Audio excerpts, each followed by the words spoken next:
राधे राधे। श्री शिवाय नमस्तुभ्यम। आपने अब तक शिव पुराण की विंध्येश्वर संहिता के 21वें 22वें अध्याय तक की कथा सुनी। त्योहारों के कारण मुझे अन्य त्योहारों की वीडियो डालनी पड़ी, इसी कारण शिव पुराण की आगे की कथा में आपको नहीं सुना पाई, लेकिन आपको शिव पुराण की आगे की कथा विस्तार से अब सुनाई जाएगी। यह शिव पुराण की 26वें अध्याय की कथा है। अब तक की कथा में आपने सुना कि आपको पार्थिव पूजा की महिमा, शिव प्रसाद के विषय में सुनना, साथ ही बिल्लव पत्र के महत्व के बारे में भी जाना। अब आगे की कथा सुनाते हुए ऋषि बोले, महाभाग व्यास शिष्य सूत जी, आपको नमस्कार है। अब आप उस परम उत्तम भस्म के महात्म्य का वर्णन कीजिए।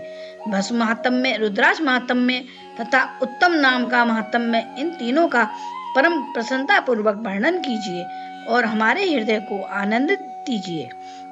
सूत जी ने कहा, महर्षियों, आपने बहुत उत्तम बात पूछी है।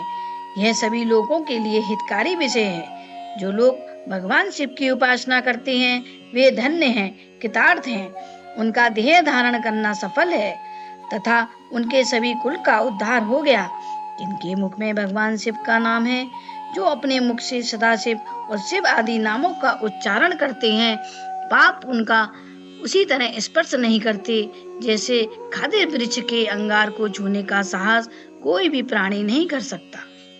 हे श्री शिव, आपको नमस्कार है। श्री शिवाय नमस्तुभ्यम। ऐसी बात जब मुंह से निकलती है तब वह मुख सभी पापों का विनाश करने वाला पावन तीर्थ बन जाता है। जो मनुष्य प्रसन्नता पूर्वक उस मुंह का दर्शन करता है, उसे निश्चय ही तीर्थ में जाने का फल मिलता है।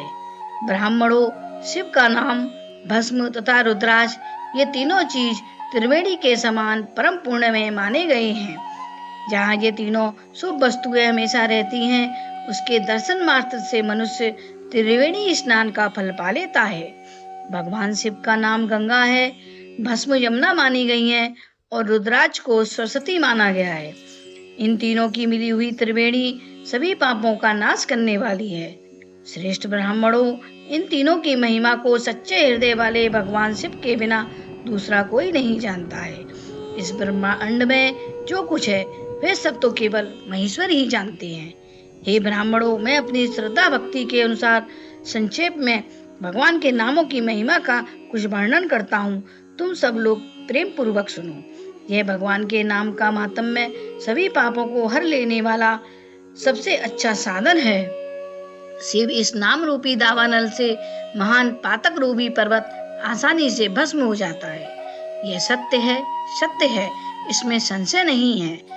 सोनक का पाप मूलक जो नाना प्रकार के दुख हैं, वह एकमात्र शिव नाम से ही नष्ट होने वाला है। दूसरे साधनों से सभी प्रयत्न करने पर भी पूरी तरह नष्ट नहीं होती।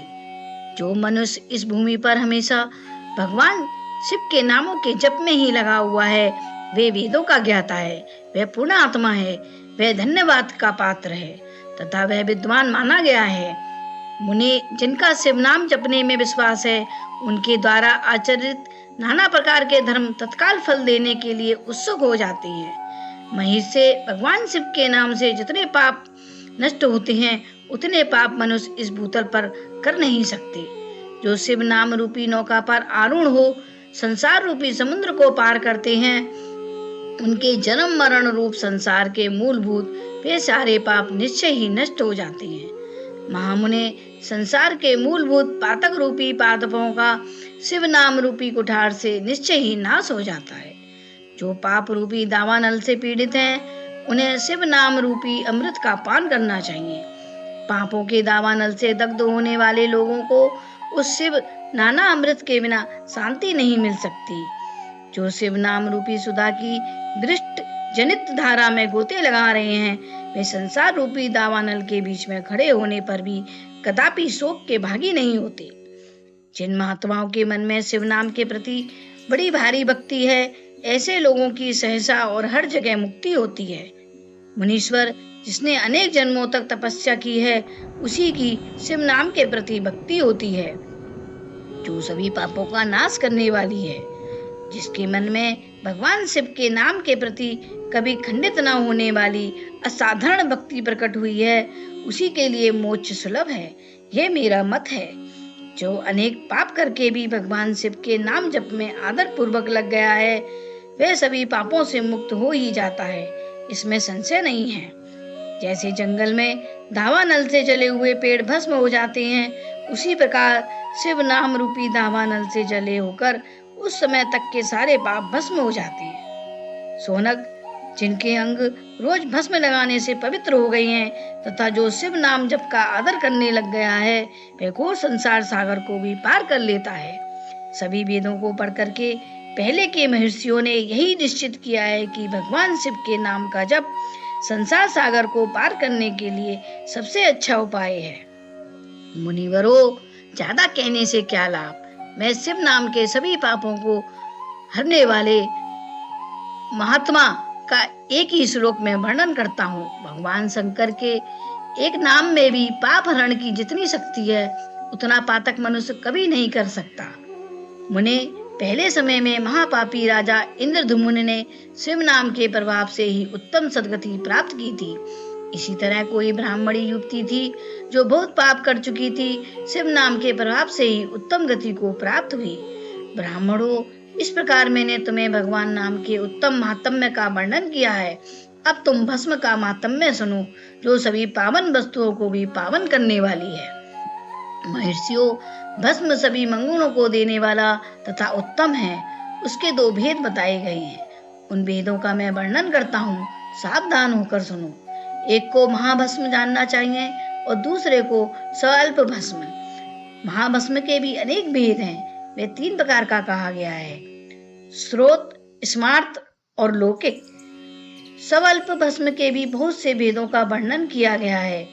स्रोत और स्मार्त भस्म को केवल द्विजों के ही उपयोग में आने के योग्य कहा गया है। तीसरा जो लौकिक भस्म है, वह अन्य सब लोगों के भी उपयोग में आ सकता है। श्रेष्ठ महर्षियों ने यह भी बताया है कि द्विजों को वैदिक मंत्र के उच्चारण पूर्वक भस्म धारण करना चाहिए। दूसरे लोगों के लिए बिना मंत्र के ही केवल धारण करने का विधान है। जले हुए गोबर से प्रकट होने वाली भस्म आग्नेय कहलाता है। महामुने, वह भी त्रिपुट का द्रव्य है, ऐसा कहा गया है। अग्निहोत्र से उत्पन्न हुई भस्म का भी मनीषी पुरुषों को संग्रह करना चाहिए। अन्य यज्ञ से प्रकट हुआ भस्म भी त्रिपुट धारण करने के काम में आ सकता है। जावालोपनिषद में भी आए हुए अग्नि इत्यादि 7 मंत्रों डाला जल मिश्रित भस्म से धूलन अर्थात विभिन्न अंगों में मर्दन या लेपन करना चाहिए। महर्षि जावली ने सभी वर्णों और आश्रमों के लिए मंत्र से या बिना मंत्र के भी आदर पूर्वक भस्म से त्रिपुट लगाने की आवश्यकता बताई है। सभी अंगों में सचल भस्म को मलना अथवा विभिन्न अंगों में तिरछा त्रिपुट लगाना, इन कार्यों को मोक्षार्थी पुरुष बिल्कुल भी ना छोड़े, ऐसा श्रुति का आदेश है। भगवान शिव और विष्णु ने भी त्रिपुट धारण किया है। अन्य देवियों सहित भगवती उमा और लक्ष्मी देवी ने भी वाणी द्वारा इसकी प्रशंसा की है। ब्राह्मणों, क्षत्रियों, वैश्यों, शूद्रों, वर्णशंकरों तथा जाति भ्रष्ट पुरुषों ने भी उदूलन एवं त्रिपुट के रूप में भस्म धारण किया है। इसके पश्चात भस्म धारण तथा त्रिपुट की महिमा एवं विधि बताकर सूत जी ने भी फिर कहा, महर्षियों, इस प्रकार मैंने संक्षेप से त्रिपुट का महात्म्य बताया है। यह सभी प्राणियों के लिए गोपनीय रहस्य है, इसलिए तुम्हें भी इसे गुप्त ही रखना चाहिए। मुनिवरों, ललाट आदि सभी निर्दिष्ट स्थानों में जो भस्म से 3 तिरछी रेखाएं बनाई जाती हैं, उन्हीं को विद्वानों ने त्रिपुट कहा है। भौहों के बीच भाग से लेकर जहाँ तक भौहों का अंत है, उतना बड़ा त्रिपुट ललाट में धारण करना चाहिए। मध्यमा और अनामिका उंगली से 2 रेखाएं करके बीच में अंगुष्ठ द्वारा प्रतिलोम भाव से की गई रेखा त्रिपुट कहलाती है। अथवा बीच की 3 उंगलियों से भस्म लेकर यत्न पूर्वक भक्ति भाव से ललाट में त्रिपुट धारण करें। त्रिपुट सबसे अच्छा तथा भोग और मोक्ष को देने वाला है। त्रिपुट की 3 रेखाओं में से प्रत्येक के 9 देवता हैं, जो सभी अंगों में स्थित है। मैं उनका परिचय देता हूँ, सावधान होकर सुनो। मुनिवरों, प्रणव का प्रथम अक्षर अकार, गाय प्रत्यय अग्नि, पृथ्वी, धर्म, रजोगुण, ऋग्वेद, क्रिया शक्ति, प्रहता सुमन तथा महादेव ये त्रिपुट की प्रथम रेखा के 9 देवता हैं। ये बात शिव दिशा परायण पुरुषों को अच्छी तरह समझ लेनी चाहिए। प्रणव का दूसरा अक्षर ओंकार, दक्षिण अग्नि, आकाश, सतगुण, यजुर्वेद, मध्योदिन, सवन, इच्छा शक्ति, अंतरात्मा तथा महेश्वर ये दूसरी रेखा के 9 देवता हैं। प्रणव का तीसरा अक्षर मकार, आह्वनीय अग्नि, परमात्मा, तमोगुण, भूलोक, ज्ञान शक्ति, सामवेद, तृतीय समन तथा शिव यह तीसरी रेखा के 9 देवता हैं। इस प्रकार स्थान देवताओं को उत्तम भक्ति भाव से नित्य नमस्कार करके स्नान आदि से शुद्ध हुआ पुरुष यदि त्रिपुट धारण करे तो भोग और मोक्ष को भी प्राप्त कर लेता है। मुनीश्वर, ये सभी अंगों में स्थान देवता बताए गए हैं। अब उनके संबंधी स्थानों को बताता हूँ, भक्ति पूर्वक सुनो। 32, 16, 8 अथवा 5 स्थानों में त्रिपुट का न्यास करें। मस्तक, ललाट, दोनों कानों, दोनों नेत्रों, दोनों नासिका, मुख, कंठ, दोनों हाथों, दोनों कोहनी, दोनों कलाई, हृदय, दोनों पार्श्वभाग, नाभि, दोनों अंडकोश, दोनों उरु, दोनों गुल्फ, दोनों घुटने, दोनों पिंडली और दोनों पैर ये 32 उत्तम स्थान हैं। इनमें क्रमशः अग्नि, जल, पृथ्वी, वायु, 10 प्रदेश, 10 दिक्पाल तथा 8 वस्तुओं का निवास है। धर, ध्रुव, सोम, आप, अनिल, अनल, प्रत्युष और प्रभास ये 8 वसु कहे गए हैं। इन सबका नाम मात्र लेकर इनके स्थानों में विद्वान पुरुष त्रिपुट धारण करें अथवा एकाग्रचित्त हो 16 स्थानों में ही त्रिपुट धारण करें। मस्तक, ललाट, कंठ, दोनों कंधों, दोनों भुजाओं, दोनों कोहनियों तथा दोनों कलाइयों में, हृदय में, नाभि में, दोनों पसलियों में तथा पृष्ठ भाग में त्रिपुट लगाकर वहां दोनों अश्विनी कुमारों का, शिव शक्ति, रुद्र, ईश तथा नारद का और बामा आदि 9 शक्तियों का पूजन करें। ये सब मिलकर 16 देवता हैं। अश्विनी कुमार 2 कहे गए हैं, नासत्य और दस्त्र अथवा मस्तक, केश, दोनों कान, मुंह, दोनों भुजा, हृदय, नाभि, दोनों उरु, दोनों जानू, दोनों पैर और पुष्ठभाग इन 16 स्थानों में 16 त्रिपुट का न्यास करें। मस्तक में शिव, केश में चंद्रमा, दोनों कानों में रुद्र और ब्रह्मा, मुख में विघ्नराज गणेश, दोनों भुजाओं में विष्णु और लक्ष्मी, हृदय में शंभु, नाभि में प्रजापति, दोनों ओराओं में नाग और नाग कन्याएं, दोनों घुटनों में ऋषि कन्याएं, दोनों पैरों में समुद्र तथा विशाल पृष्ठ भाग में संपूर्ण तीर्थ देवता रूप में विराजमान हैं। इस प्रकार 16 स्थानों का परिचय दिया गया है। अब 8 स्थान बताए जाते हैं। गृह स्थान, ललाट, परम उत्तम, कड़ युगल, दोनों कंधे, हृदय और नाभि ये 8 स्थान हैं। इनमें ब्रह्मा तथा सप्तऋषि ये 8 देवता बनाए गए हैं। मुनीश्वरों, भस्म के स्थान को जानने वाले विद्वानों ने इस तरह 8 स्थानों का परिचय दिया है। अथवा मस्तक, दोनों भुजाएं, हृदय और नाभि इन 5 स्थानों को भस्म वेता पुरुषों ने भस्म धारण करने के योग्य बताया है। यथासंभव देश, काल आदि की अपेक्षा रखते हुए भस्म को अभिमंत्रित करना और जल में मिलाना आदि कार्य करें। यदि उलूलन में भी असमर्थन हो, उसमें भी यदि असमर्थ हो तो त्रिपुट आदि लगाएं। त्रिनेत्रधारी, तीनों गुणों के आधार तथा तीनों देवताओं के जनक भगवान शिव का स्मरण करते हुए नमः शिवाय कहकर ललाट में त्रिपुट लगाएं। ईशाभ्याम नमः ऐसा कहकर ललाट में त्रिपुट लगाएं।